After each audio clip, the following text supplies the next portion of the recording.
ମହାଶୟ ପିତା ଋଷିକେଶ ମହାନ୍ତି ଓ ମାତା ଅରୁନ୍ଧତୀ ମହାନ୍ତିଙ୍କ ସୁଯୋଗ୍ୟ ସନ୍ତାନ ଆପଣ।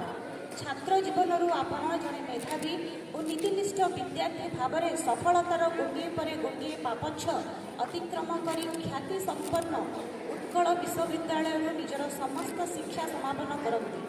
ଆପଣ ଶିକ୍ଷକତା ଭଳି ଏକ ମହାନ ବୃତ୍ତିକୁ ନିଜର ଆଦର୍ଶ ରୂପରେ ଗ୍ରହଣ କରି ତାହା 1 ଅଗଷ୍ଟ 2019 ମସିହାରେ ଓଡ଼ିଶା ଆଦର୍ଶ ବିଦ୍ୟାଳୟ ପିପିଲିପାଲି ସୋନପୁରରେ ପଦାର୍ଥ ବିଜ୍ଞାନ ଶିକ୍ଷକ ଭାବରେ ପଦାର୍ପଣ କରନ୍ତି।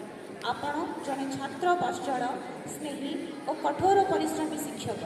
ଆପଣଙ୍କର ସରଳ ତଥା ସ୍ୱଚ୍ଛ ଶିକ୍ଷାଦାନ ପ୍ରଣାଳୀ ଆପଣଙ୍କୁ ଅନେକଙ୍କ ମଧ୍ୟରେ ସ୍ୱତନ୍ତ୍ର ସ୍ଥାନ ଯୋଗାଇଥାଏ।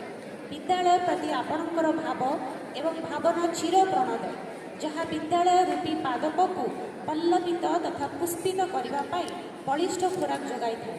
ଏହି ବିଦ୍ୟାଳୟ ପ୍ରତି ଆପଣଙ୍କର ତ୍ୟାଗ ଓ ସେବା ଚିରସ୍ମରଣୀୟ।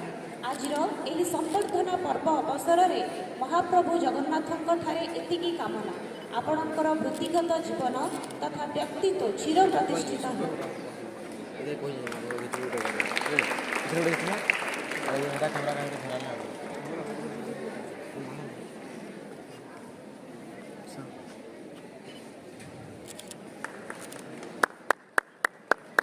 Thank you, sir, for this appreciation.